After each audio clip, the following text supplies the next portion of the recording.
Hey guys, this is a video log about recovery process. I was just looking at the time. And today's topic is how to stay strong when you're always broken down, or when it seems hopeless, and you feel pointless and everything just feels useless. How do you get back the motivation, and how do you stay strong, or how do I stay strong, is what I'll be cluing you in on. Some of my advice and what has worked for me. Not saying that what works for me works for you, but I just feel like it's a guarantee that what I have done has just made a miraculous change in my life. And it seems like on a daily basis, with dealing with the eating disorder, I'm always broken down. Um, whether it be a comment from somebody, a triggering comment about the way I look, or something that I might see on the internet, on a page, uh, about weight, about celebrity weight. Those things are just popping up everywhere. There's quite a few on Facebook on the side where it just has weight and diet info and stuff. I mean, an eating disorder isn't about weight and diet and all that stuff, but those things are triggering. They make you kind of reflect and look at yourself, and you just feel horrifically huge compared to everybody else. It just seems like when you're going through an eating disorder and when you're recovering, it just seems like while you're recovering, everybody else is dieting and losing weight and talking about losing weight and yada yada yada, etc., etc. It's just really hard to stay on track when the whole world is down in the slums with losing weight and going on diets and just so superficial. And it's just so hard to find common ground and to stay motivated and to look towards something that is more important than what you look like, and more important, and finding a healthy way to cope with stress and emotional trauma and things in your past. And you can't really get over those things until you address them.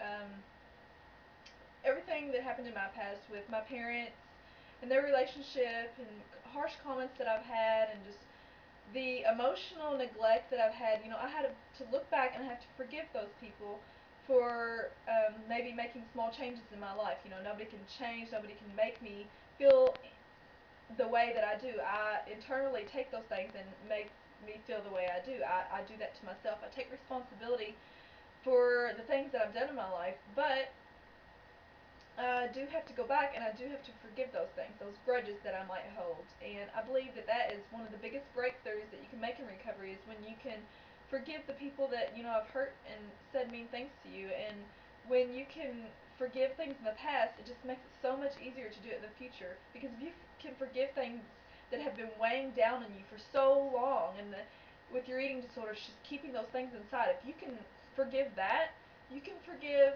things that just happen on a daily basis. And that's what I have to do with myself. I just have to forgive people and their comments, and I just have to go on. I can't take it personally. I have to, when somebody says, "Oh my gosh, you look so good," I can't take that and say, "You've gained weight." They've noticed that you've gained weight. Looking good is looking good. It's not fat. Healthy is not fat, and I want to be healthy because I want to have a baby, and I want to be healthy for my reasons, for the Lord, for God in my life. And He wants us all, if you're a believer, He wants us to have healthy bodies so that we can go out and serve Him and do His work. We can't get by on being unhealthy mentally or physically. It goes both ways. So that's how I stay strong. I stay strong with prayer too. Am an avid prayer now. I became a Christian 2 years ago, and I was saved 2 years ago. And I just felt so in the moment, so in the spirit. I just loved God, loved everything. My life was going good, and I was going in recovery. And then boom, just things started getting out of control. It's just the past started coming up, and I was into God and everything, but I wasn't. I was just so stern. I was just so stern with myself, so stern with everybody else, really judgmental, on the basis of everything in the Bible and the Ten Commandments. I would just, somebody do something, I would just think, oh my gosh, I can't believe they did that. I just put myself at this level of even in higher intense perfection. I still wasn't over the eating disorder. I was using my Christianity to fuel my eating disorder even more, because the perfectionistic ways of having an eating disorder were starting in my Christianity. I was just, so I have to be perfect with that, I have to be perfect with that. You know, there's no excuse for us as humans to sin, you know. There's no excuse. We take responsibility for that. But no, you know, none of us are perfect, and we sometimes do slip up. And I kind of looked at God like as being this big old huge judgmental person, this hateful thing in the Bible that if you don't do this, you're going to hell, you know. But God does have His laws, and God does have His rules, but God is also loving, and He is also kind and compassionate, and He cares for each one of us no matter what we do. And you know, as long as we profess faith in Jesus Christ, we have Him in our heart, truly, truly in our heart, it's amazing. Your life will totally transform, and when you have that personal relationship with Jesus Christ, not with what you think Jesus is, not with a religion, and not with who other people want you to think Jesus Christ is. Jesus Christ can come into your life personally, and He is kind and compassionate and merciful, and He sheds grace and blessings upon you, and you pray and you read the Bible and you study, and you just become so wrapped in love that other worldly things, they do not matter. And so I relapsed after that and kind of got away from prayer. I still believed in God, kind of just was trying to do things on my own terms. And it's not until recently that I believe that I haven't been able to have a baby yet, because God's trying to teach me that a relationship with Him is work. It's just like a relationship with anybody else that I want to have in life. To keep a friendship, you've got to work at it. You've got to keep communication open. You've got to tell Him everything about yourself.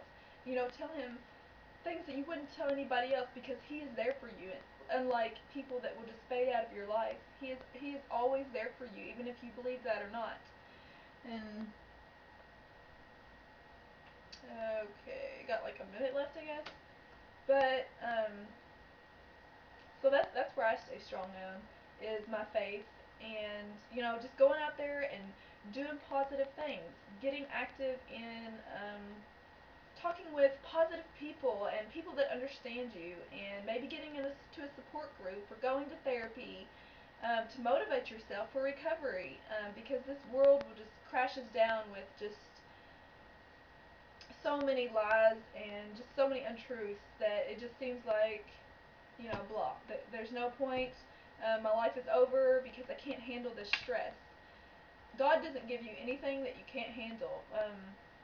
We go through bouts of stress and anxiety and all this family drama, and just everything just seems like it's weighing down on your shoulders. But sometimes it's a test, I believe. Sometimes it's a test of faith, and we will get through it. Our life is not over, and every time I hear about someone having it worse than me, my life, it's amazing.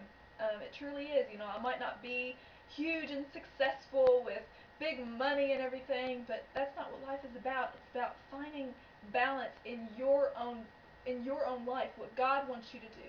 And I believe what God wants me to do is help other people with eating disorders and trying to conceive, and just helping give people information, and you know, writing the book I'm writing, and you know, just spreading God's word. I believe that that is my purpose in life, and you've got to find your purpose to stay motivated and stay on top of things. Because when you're so broken down, if you don't have nothing that you can fall back on, if you don't have that safe place, then you don't have anything, and you're just going to keep continuing the cycle. So I think I'm going to make another video, a part 2, kind of in conjunction with this, and with a little kind of a different topic, I guess. So, see ya.